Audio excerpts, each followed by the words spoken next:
শুধু পায়ে আর গায়ে মাথায় একটু রং দেওয়া হচ্ছে। Happy Holi.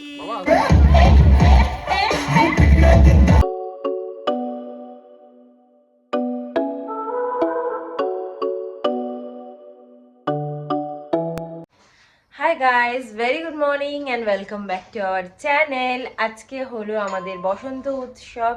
So happy Dol Jatra তোমাদের সবাইকে। আশা করি খুব ভালোভাবে কাটবে তোমাদের আজকের দিনটা। কিন্তু আমি শুনছি আবার আজকে নাকি রং খেলা যাবে না, কালকে রং খেলা যাবে 4 তারিখ। আই ডোন্ট নো, অতটা গভীরে আমি ঢুকছিও না। আজকে একটুখানি আবির টাবির দিয়ে নেব। আবার তিনটে থেকে আবার শুরু হচ্ছে, চন্দ্রগ্রহণ শুরু হচ্ছে, তো তার মধ্যে খাওয়া দাওয়া সব শেষ করতে হবে। এখন আমার ছেলের মানে কাল রাত থেকেই জ্বর এসছে, এখনও একটু জ্বর রয়েছে। মাঝরাত থেকে ওর অ্যাকচুয়ালি জ্বরটা এসেছে। আমরা সেদিন যে গেছিলাম রাত্রিবেলা করে, সেদিনও হতে পারে আইসক্রিম খেয়েছে। প্লাস রোজ আমার ছেলে বেসিন খুললে, বেসিনের কলটা খুলে এত জল ঘাটে, যত বারণ করি, যত সরিয়ে দিই, তত বেশি করে করে। তো আর এমনি ওয়েদার চেঞ্জ, বসন্তকাল, জ্বর সর্দি কাশি তো বাচ্চাদের হচ্ছে, ওরও লেগে গেছে। আগের বছরও গাইজ যখন আমাদের এরকম দোল ছিল, আমরা ক্লাবে খেলতে গেছিলাম রং, তখনও কিন্তু আমার ছেলের জ্বর ছিল। যাই হোক, আজকে একটুখানি যাব, একটু হালকা। এমনিতেও বসন্তকালে এই রংটা সবার খেলা উচিত বাচ্চাদের। আমাদেরকে ছোটবেলা আমাদের মা বাবারা বলতো যে রং মাখা উচিত, তাহলে অনেক ধরনের রোগ হয় না। বসন্তকালে অনেক ধরনের রোগ জীবাণু হওয়ার সম্ভাবনা থাকে, বক্সটা রং মাখলে সেটা হয় না।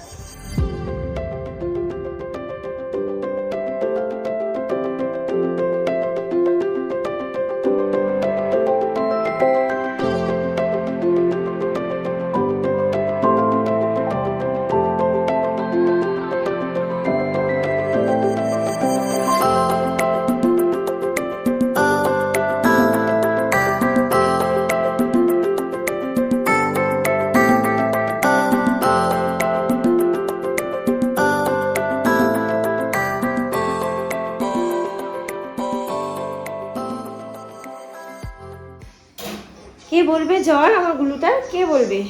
নাটু করছে।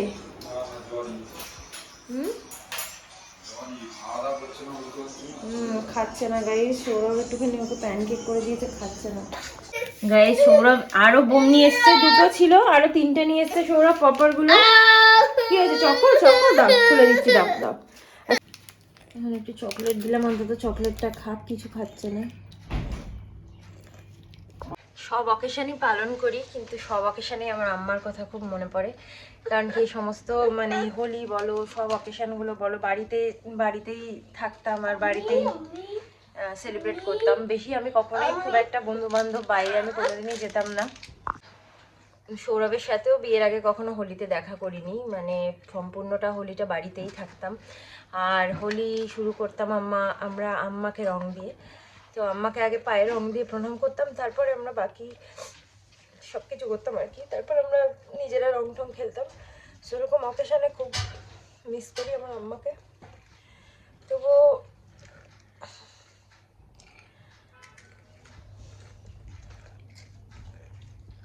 সব অকেশনে করি গাইস, এই শুধু এই একটা বলে নয়। আমি তো সবসময় বাড়িতে থাকতাম আর আম্মার কাছেই থাকতাম সবসময়, তো সব কিছুই সেখান থেকেই শুরু। আর হোলিতে তো আম্মা একদমই বেরোতে দিত না। আমরা পাড়াতেও মানে যে খেলতাম, একদম নিজের বাড়ির সামনের গলি, ওইটুকুই আমরা খেলতাম। মানে দূরেও কোথাও যেতে দিত না, বা স্কুল কলেজে বন্ধু বান্ধব কারোর সাথেই যেতে দিত না, সেফটির জন্য। কারণ কি হোলিতেও অনেক ধরনের মানে হতো, সিকিউরিটির অভাব থাকে আর কি। আর আমার মনে আছে আম্মা তো কখনো হোলি খেলতো না, তো হোলিতে আম্মা সকাল সকাল চান করে আগে আর কি ঠাকুরকে আবির দিত। তারপরে দাদার ফটো, মানে আমার ঠাকুর দাদা আর কি, দাদার ফটো, বম্মাদের ফটোতে আবির দিত। তারপরে নর্মাল তোর রান্না বান্নার কাজ যা থাকতো। যখন আমার পুরো সুস্থ ছিল তখনকার কথা বলছি, মানে গত বছরের আগের বছর। তারপরে পুজো টুজো করে আসলে তখন আমরা আম্মাকে রং দিতাম।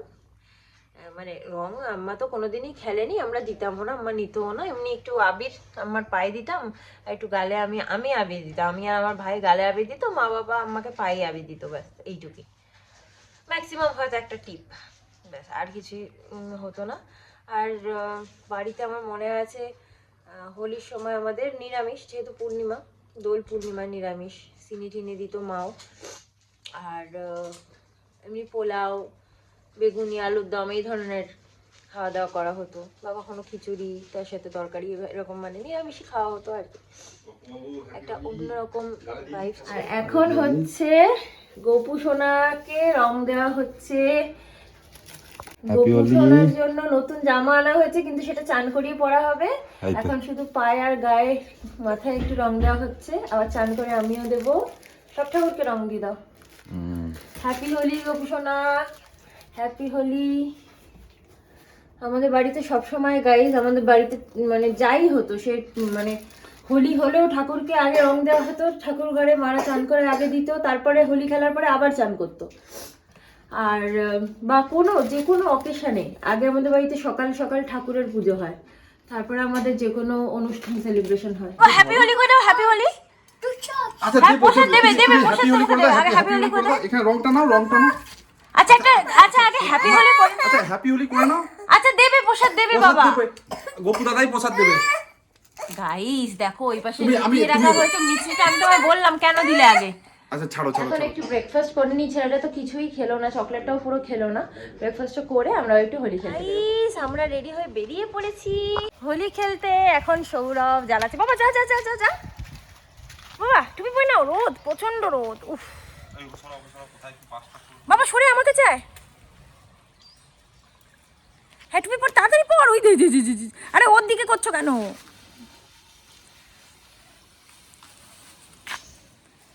এই দেখো, ভাই আমাকে ফটো তুলে দাও এটা নিয়ে। হয়ে গেছে। দিদিকে বলে দিলাম happy Holi.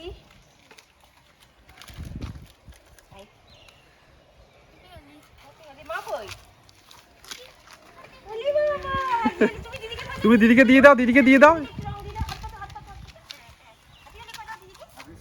Happy Holi.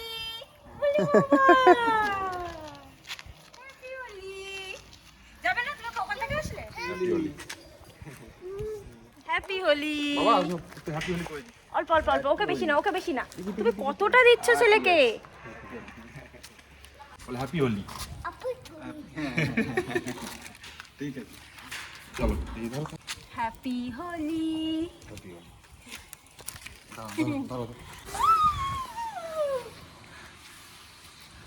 Happy Holi. বাবা এসো, বাবা এসো। বাবা বাবা বাবা এই যে ধরো। বাবা এই যে আচ্ছা এটা ধরো, এটা ধরো। আমরা এখন যাচ্ছি একটু ক্লাবের দিকে। হ্যাঁ বাস চলছে। হ্যাঁ ওদের অবস্থা দেখ বাচ্চাগুলো কি পরিমাণে হোলি খেলেছে বাচ্চাগুলো গো, দেখাই যাচ্ছে না কাউকে যা অবস্থা।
হ্যাপি হোলি করে দাও, হ্যাপি হোলি করে দাও।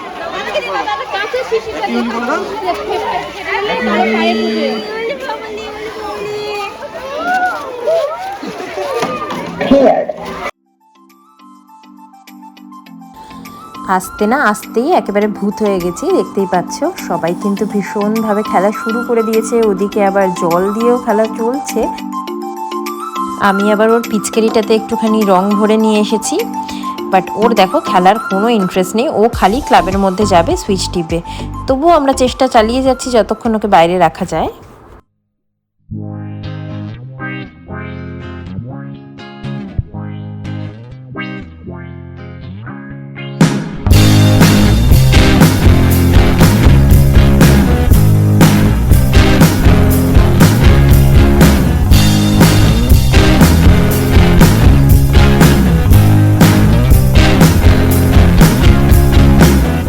Oh God, please tell me I'm not the only one who's in this situation. Just when I think of you, my fingers started shaking. I've known you for 2 days, I'm sorry I forgot your name, and it's not your fault, but just believe my heart is breaking into two. I want you, I want you,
আমাদের হয়ে গেছে খেলা, আমরা এখন বাড়ি যাচ্ছি।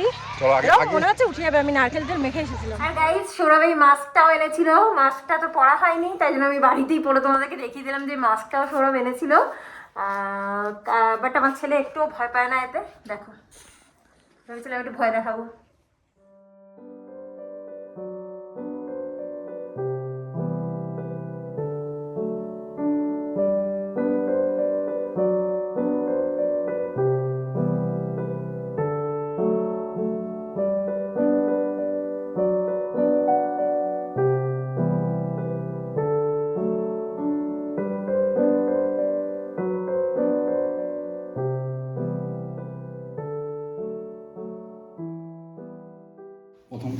আজকে আমাদের ক্লাবেই খাওয়া দাওয়া। রংখেলে আসার পথে আমরা লাঞ্চটা নিয়ে এসেছি। লাঞ্চের মেনু হলো ভাত, মুগ ডাল, ঝিরিঝিরি আলু ভাজা, ভেজিটেবল চপ, শুক্তো, ছানার ডালনা, চাটনি, পাঁপড়, মিষ্টি। তোমার বাবা দেখো একা একা ঘুমিয়ে পড়েছে, এত টায়ার্ড। ওর বাবা সোফা থেকে তুলে ঘরে নিয়ে গেছে, নিজে নিজে একা নেমে এসে আবার এখানে শুয়ে পড়ছে সোফায়। কি বলবে বলো বাচ্চাটাকে, এত টায়ার্ড, শরীর খারাপ। খাওয়া দাওয়া করে উঠতে উঠতেই সন্ধে হয়ে গেল। যাই হোক, ছেলে এখন ঘুমাচ্ছে আর আমরা একটু জানলাটা খুললাম চাঁদটা দেখার জন্য। গ্রহণ আর মাত্র 20 মিনিট রয়েছে, চাঁদটাও পরিষ্কার হয়ে এসেছে। বলো পাঁচটা খাচ্ছি, কথা বলতে পারছে না। না হাঁপানি মানে পাস্তা খাচ্ছি, বলো খাচ্ছি। বসো, কোথায় বসবো? প্রচন্ড খারাপ গাইজ। আর ও হচ্ছে কিছুই তো সেভাবে খাচ্ছে না। পাস্তাটা একটু ভালোবাসি, ইনস্ট্যান্ট পাস্তাটা, তাই ওটাই একটুখানি খাওয়াচ্ছি, যে কগাল খায়। রাতে ভাবছি একটু রুটি খাইয়ে দেবো, নাহলে এ কি আর আমার শুয়ে থাকার ছেলে। ছেলেকে আমরা এখন একটুখানি এমার্জেন্সিতে নিয়ে যাচ্ছি, আজকে তো ডক্টর নেই আর সৌরভেরও ডিউটি রয়েছে। তো এখন সৌরভ বলছে একটু চলো নেবুলাইজারটা দিয়ে নিয়ে আসি, তাহলে ওর এই একটা যে হাঁপানির টান মতো হচ্ছে সেটা হবে না। ওর আগে কখনো হয়নি, সর্দি কাশিতে ওর কখনোই হাঁপানির টান হয়নি। জানি না কেন হচ্ছে যাই হোক, এখন যাই একটুখানি একেবারে নেবুলাইজারটা দিয়ে নিয়ে চলে আসি, ডাক্তার কি বলে। এমার্জেন্সিতে তো একজন ডাক্তার থাকেই সব। আমরা হসপিটাল থেকে চলে এসে আর তখন ব্লগটা করা হয়নি। ছেলেকে নেবুলাইজেশন তো দেয়নি, বললো ও খুবই কাঁদছিল, তো জাস্ট এমনি কাশির সিরাপই খাওয়াতে বললো। সকালবেলা অন্য ডক্টরকে নিয়ে গিয়ে দেখাতে বললো, তো তাই জন্য আমরা চলে এসেছি। রাত্রে আজকে রুটি আর গুড় খাওয়া হবে, ছেলেকে দুধ দিয়ে রুটি দিয়ে খাওয়াবো, তো সেই ব্যবস্থাই এখন চলছে। চলে এসেছি এখন, এই যে কার্টুন দেখছে একদম টিভির সামনে বসে।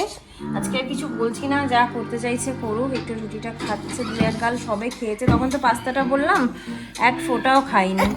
দেখি দাও তো বাবা, খেয়ে দেখি দাও, সবাইকে খেয়ে দেখি দাও না, একা একা খেয়ে দেখি দাও। দেখো দেখো এটা দেখো, সবাই খেয়ে দেখি দাও। এবার সবাই বলবে গুড বয়। তোমার গাছটা দেখি দাও, গাছটা গাছটা দেখি দাও সবাইকে। এই দেখো গাছ, গাছ নড়ছে।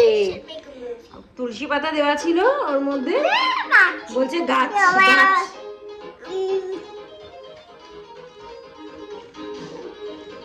এই দুষ্টু। রসুন আর জোয়ান দিয়ে সর্ষের তেলটা ফুটিয়ে একটু এখন তেল টেল মালিশ করে দেওয়ার পরে এখন একটুখানি একটু ফ্রি লাগছে, ফ্রি ফ্রি। টাটা দাও, বলো আমি মাসা দেখছি, বলো আমি। সো হয়ে গেছে আমাদের সব কাজকর্ম, ছেলেকে শুয়ে দিয়েছি বাট ঘুমাইনি, বিছানায় উঠে গেছে আর কি। এখন ওর জন্য একটা ম্যাজিক পটলি বানিয়েছি। সেই ম্যাজিক পটলিটার মধ্যে আছে জোয়ান, রসুন আর হচ্ছে লবঙ্গ। তো এটাকে হালকা একটু তাওয়া বসিয়েছি, হালকা একটু সেঁকে নিয়ে চলে যাবো। ওকে জামার উপর থেকে একটু শেক দিয়ে দেবো আর বিছানায় রেখে দেবো। That's all. তো আজকের ব্লগটা আমাদের কেমন লাগলো প্লিজ জানিও। যদি ভালো লেগে থাকে তাহলে কিন্তু অবশ্যই লাইক শেয়ার সাবস্ক্রাইব করে দিও আমার চ্যানেলটাকে। আর নতুন একটা ব্লগ নিয়ে চলে আসবো আবার খুব শিগগিরই। Tata bye, good night, sweet dreams and spread love.